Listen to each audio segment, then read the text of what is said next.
Bonjour, l'équipe du Namurois.com se retrouve aujourd'hui à Falahin, dans la belle vallée de la Molinier, au restaurant L'Artiste, où nous allons suivre le chef Logan dans sa cuisine afin de découvrir son savoir-faire.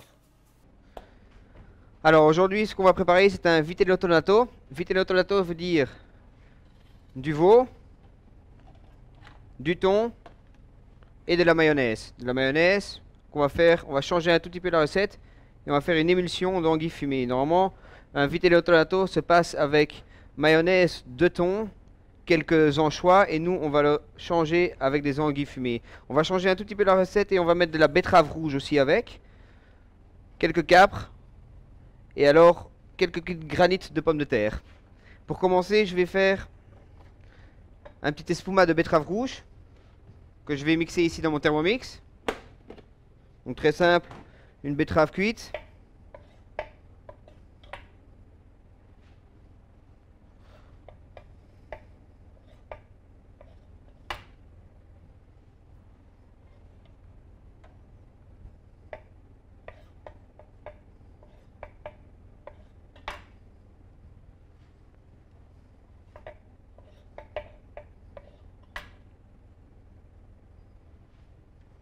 on assaisonne.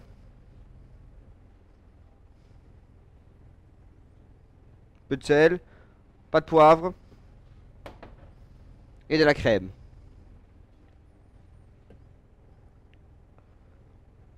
Il faut compter que pour mon siphon, je mets à peu près 250 ml de crème. Ça m'évite d'utiliser un gélifiant, d'utiliser n'importe quelle autre substance pour grossir. La crème, la betterave, mon siphon, 2 bonbonnes de gaz et on est prêt.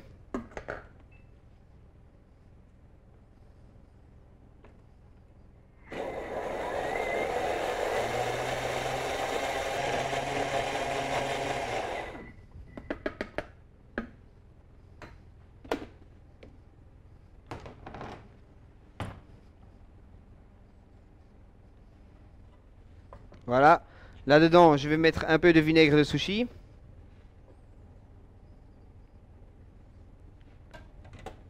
Et un tout petit peu d'eau.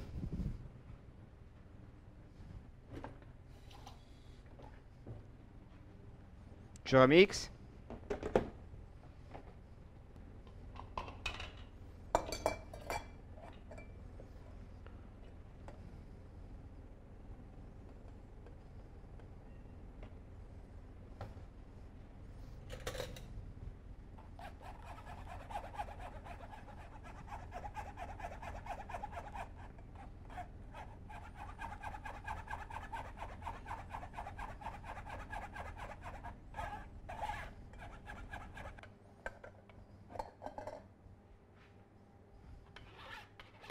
Voilà. Je l'ai bien passé au tamis. Comme ça, j'ai aucun petit récipient résidu qui reste dans mon siphon. Ici, tout est prêt et j'attaque ça plus tard.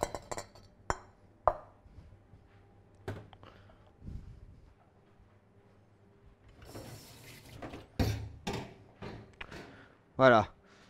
Après, je vais lancer ma cuisson de viande. Je la laisse d'abord un peu reposer, comme ça, elle reste à température. Pour mon émulsion, donc j'aurai besoin de 7 œufs, le jaune, et là, je laisse faire à mon sous-chef. Émulsion veut dire mélanger 2 substances qui ne vont pas, donc comme de l'huile, de l'eau, des œufs, de l'huile. Si on les mélange sans vitesse, ça va pas tourner, ça n'ira pas. Si on mélange avec une haute vitesse, là on obtient une émulsion.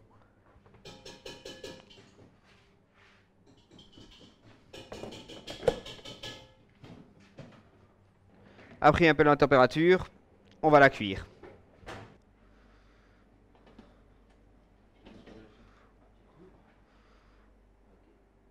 Voilà. Alors ici, on va cuire notre veau, un veau Ternera, qui est de notre élevage qui s'appelle l'élevage de Tsogitsu. C'est un élevage au Pays Basque. Donc là, on est sur un veau maturé. Donc Ternera veut dire un veau espagnol déjà de 1, et alors un veau bien rouge. Ok, donc on est sur un veau quand même un peu plus âgé. mais qui garde une belle rougeur. On sait qu'un veau, normalement, c'est plus sur le blanc. Ici, là, maintenant, on voit que c'est bien rosé. C'est presque du bœuf, on pourrait dire. Ok? Je ne sale pas ma viande, je ne poivre pas ma viande. Je vais faire ça juste à la fin. Moi, je suis de principe de saler la viande juste après le croûtage. Ça, c'est chacun son choix. Maintenant, je vais tourner ma viande.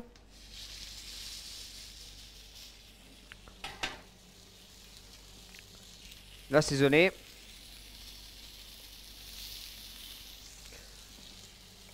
Du gros sel.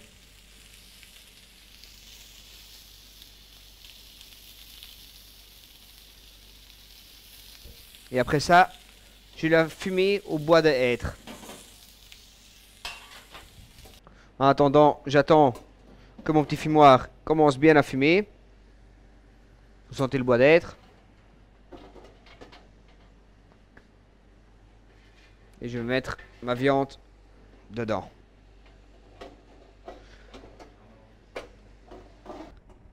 Voilà, alors maintenant je retire ma viande du fumoir.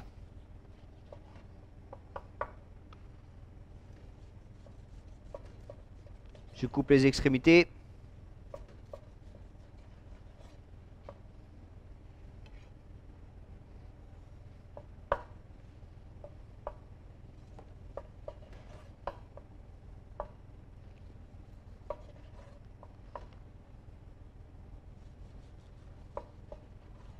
Voilà. Et là, vous voyez la belle rougeur avec la petite croûte qu'on va remettre très légèrement dans son fumoir. Elle restera bien tiède comme ça. Et je peux continuer ma petite préparation en même temps. Donc ici, on va attaquer mon siphon.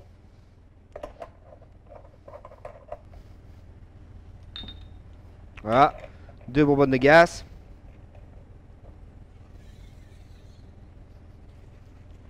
On secoue.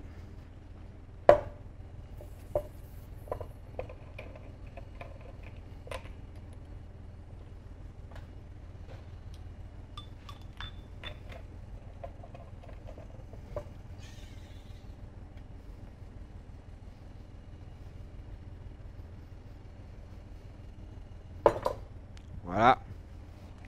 On teste avant.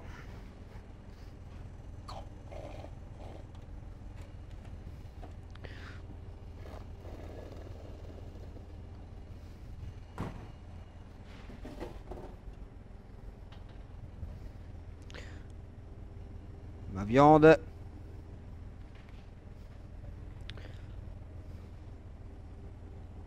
Mes petits copeaux de pommes de terre.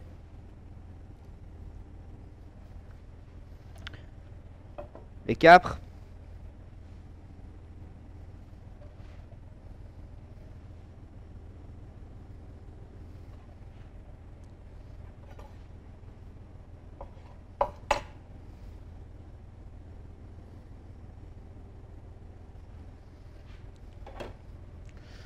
Mon émulsion.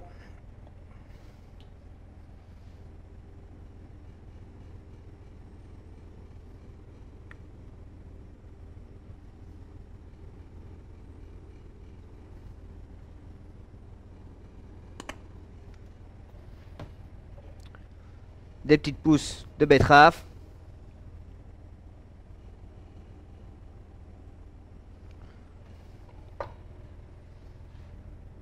Mon chioga.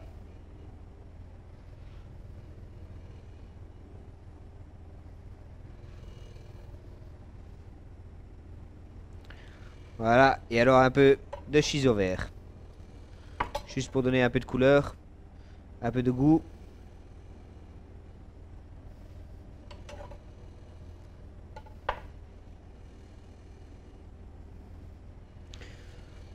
Et voilà, le vitello tonato revisité à la betterave rouge. Le chef Logan se présente, nous présente son équipe et nous parle de son établissement. Alors, moi je suis de Logan, le chef. Mon épouse, Émilie Botton. Et alors mon sous-chef, William Tatroul. Alors, on est au restaurant L'Artiste, donc dans la Moulinier, rue de la Gare 85. Le concept, c'était de garder cette antiquité de la gare, tout à fait dans le terroir des choses, garder les produits terroirs et en même temps d'essayer de travailler, de faire travailler les gens autour de nous un peu aussi, voilà. Avez-vous du personnel, chef? Quel est votre parcours? Et surtout, quelles sont vos influences en matière de cuisine? Comme je l'ai dit, donc moi je suis le chef, mon sous-chef, ma femme en salle, on travaille qu'à trois. Pourquoi? Parce que ça coûte de l'argent avoir beaucoup de personnel. On vient de commencer, ça fait 1 an et demi. On trouve que l'équipe est déjà bien complète comme ça. Alors, moi j'ai fait mes études à Coxide, donc comme je viens de la côte, je viens d'Ostende. J'ai fait mes études là-bas. Après mes études, j'ai fait une année de spécialisation encore et après j'ai été au Vlachart à Middelkerk, où j'étais là le commis, où je suis devenu après le sous-chef. Après ça, je me suis lancé en tant que chef dans un restaurant qui s'appelle Le Mange-Tout.